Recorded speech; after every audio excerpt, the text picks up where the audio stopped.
so to look at technology's role in that, in my own personal love relationship too, I think that's interesting to think about. And Peter, Adam, Cara, thank you so much for the time. I really appreciate it. Um, Levels is so much fun. I had a blast watching it. It's really something unique. Um, Oh, that's awesome. Thank you. Thank you that's so much. Yeah. great. Phew. no, absolutely. Peter, or where did the film come from? Adam. Peter, do you want to? No, Yeah, or I can. yeah. Go Sorry. Adam is invited. That's my fault. Sorry about that. Adam. um, yeah. So, well, where did the film come from? The film, I think the initial idea came from. I wrote it back in 2019, and it was. Um, First of all, I love sci-fi. I love sci-fi worlds. I read sci-fi voraciously and the films and everything.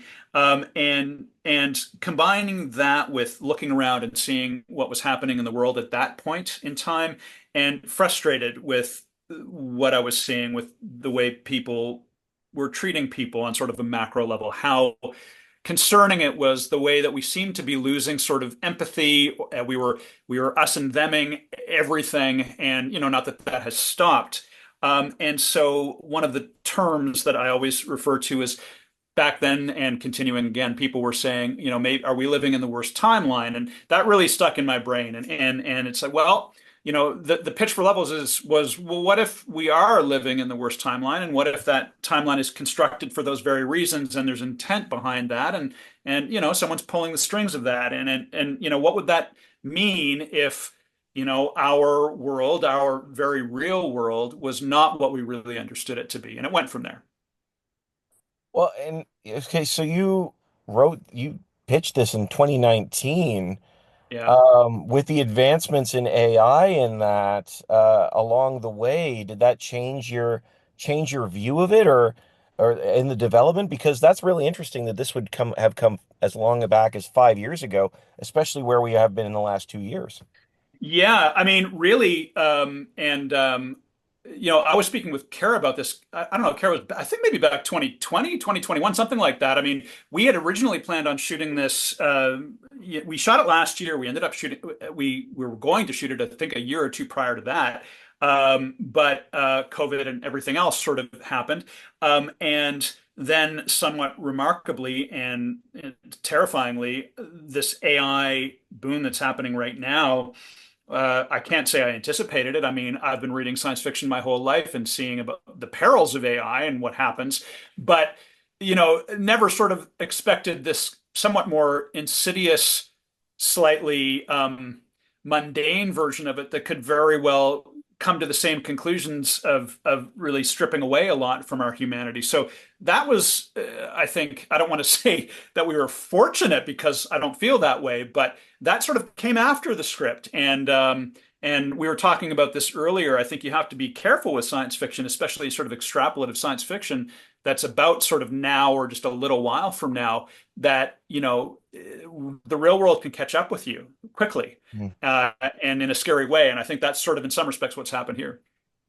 Yeah, absolutely. This is a film that feels very timely for something that for a process that had began before this. It's actually really Yeah. fascinating. Um, Peter, Kara, for you two, what was it like to step into this world? Because this is such a deeply technological, but also very philosophical project to be a part of. I mean, that was a huge part of the draw for me, was just this, the script was super intelligent. The stunt sequences made my heart race when I was first reading it. So that was a great sign. I loved the big ideas, but of course, at the core of it, it's this love that drives the story forward. So it was a different kind of role than I've had the chance to play before. Um, and I think, I mean, all of the big ideas, you can't as an actor, you can't play those, right? So those exist, and I trust that the film will carry those ideas. My job is to find the soul. that, of Ash and that love, and to hopefully do my best to convey the magnitude of that love. That was my job. Yeah, that's exactly it. The sort of challenge in this was, especially because I think it's something the three of us really enjoyed. Aaron Abrams, who played Hunter, and David Hewlett, who played Oliver, also seemed to really enjoy. Like, we all sort of loved the kind of philosophical aspect of this and talking through that. But then when you're, on the set shooting the scenes, you kind of have to throw that away, and it's just what these characters are experiencing in that moment, and that's what your focus becomes. Well, But now we get to Now we get to talk about the fun stuff. Yeah. yeah, that's right. Well, let's talk about the fun stuff, because this asks so many great questions. I don't want to give anything away too much, but there's a real question about our relationship with technology and the love. Cara, you mentioned the love aspect. I would love to hear from you all. Do you think we can really love our technology? I mean, it's sort of we get into like a really tough thing of trying to define love.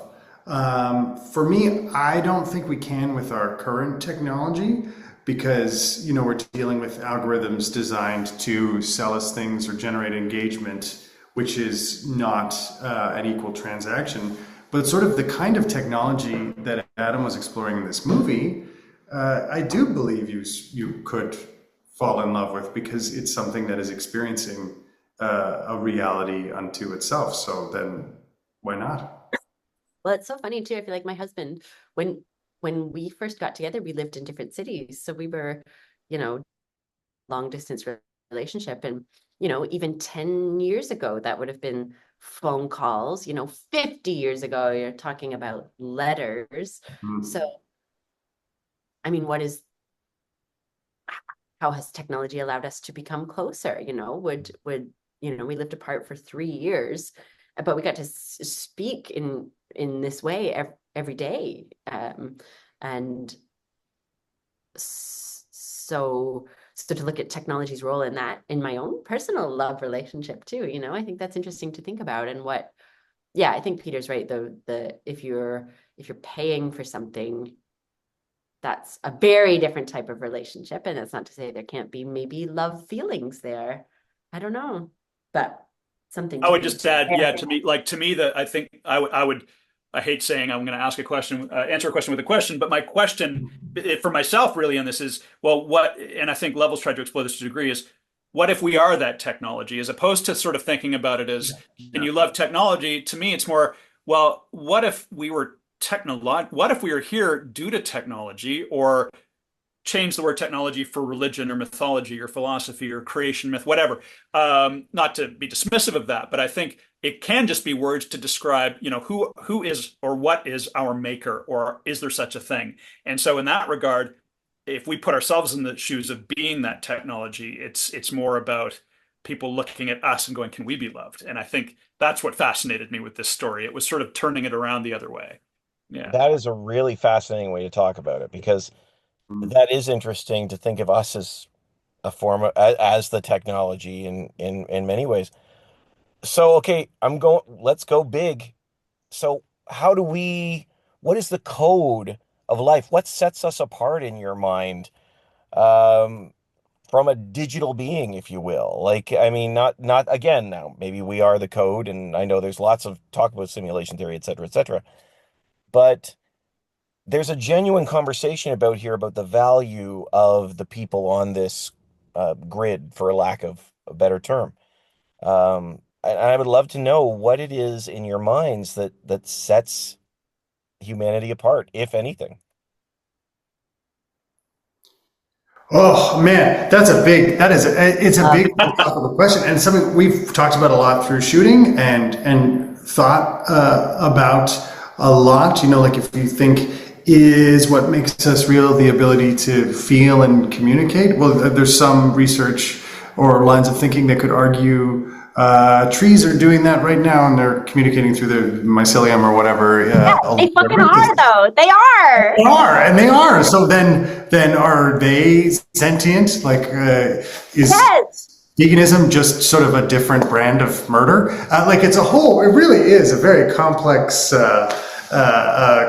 thing to think through. But for us, I think thinking about the human experience specifically, because that's just sort of the scope of this inside of the human experience.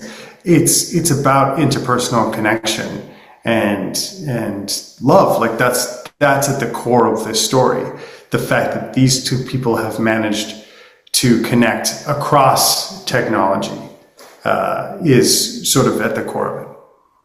Yeah, I think there's even some hubris involved, and this is, where Aaron Abrams' character, where Hunter comes in, is to judge what is worthy of being deemed sentient or not, and whether there's value in something that's more digital or us. I mean, I think it's a huge question, as Peter said. I think my answer to the question right now, at least, is no. There is no difference, because I don't think we understand enough to have sort of the audacity to think otherwise. I mean, yes, maybe there's a difference between, me and this phone or whatever, but at some point, I don't think there is a difference, and that it goes to, like, where did we come from, and maybe we came from something that was initially, technological in form, So that's big heady stuff. And it's absolutely in keeping with the film. Like this is a film that asks massive questions, which is what I love about it. And also, of course, like you said, Kara, like you said, there's some great action set pieces, and but it really at its core is trying to get at some things about the way we interact with the world and with each other. I think that's very special. Um, and I know we're starting to run out of time, but I would love before we wrap up, I would like to hear from you about empathy, because that is something Mm. that really kicks in this film, and I would love to hear from you what the power of empathy is. Ooh, God, isn't to it just go. everything? It's the most important thing. It Yeah, truly. The most important. and I think we're starting to see um, what a powerful connective force empathy is. There's so much you read about how hard it is to be a teenager now because kids can say things to each other that are absolutely brutal and cutting online that they might not say face to face because they'd have to look at that face and see that person receive that. I think there has been a sort of lessening, disappearing of empathy as we have been increasingly communicating over these screens, because it's just that much easier to jump on a message board and be like, you're dumb or whatever. It's so much easier to react strongly and negatively when you're not looking at the person face to face and engaging in a way that encourages empathy. Oh, but when we were in high school, people were fucking brutal. I I feel know, there's I know, that. but I think they're That even meaner. Yeah. yeah, I think really. it's even harder. I mean, we'll find out, won't we, as our kids get older? Yeah, and I think we're God. also seeing, on a global scale, what happens with a lack of empathy, with a lack of reaching out to understand that we're not all individuals making our way through our main character story here. We're it's so easy now, especially with online communication, to less than people that you don't agree with their points of view or whatever, and it's a frightening path. And I think that empathy is the thing that in the end does connect us all together, and it cannot be discounted. It's that was the big theme of this film, certainly, that it is the most important thing to keep in mind: empathy and love, being able to reach out and connect with those around you. You Yeah. know, and it's interesting too as you say that, because I know we're wrapping up, but Peter, you draw attention to the fact that people being meaner online, I think it's easier to disconnect a person from the soul of the person when you're looking Mhm. at them on a screen. But even as we're having this conversation right now, there are real people on the other side, and we lose that. And this is a film that actually, now that I'm thinking about it, really taps into that, is the meaning of people on the other side Mhm. of that screen. So I really appreciate it. Thank you, honestly. Uh, I'm so glad that was your takeaway. That's Yeah. awesome. Yeah, yeah. Thank you so much. Yeah, thanks for a good chat. Well, thank you so much for your time. I wish you the best. Levels is an absolute blast. Thank you so much. Thank It's you. awesome. Good talking with you. Good talking with you. Have a great day. Yeah, you too. Thanks.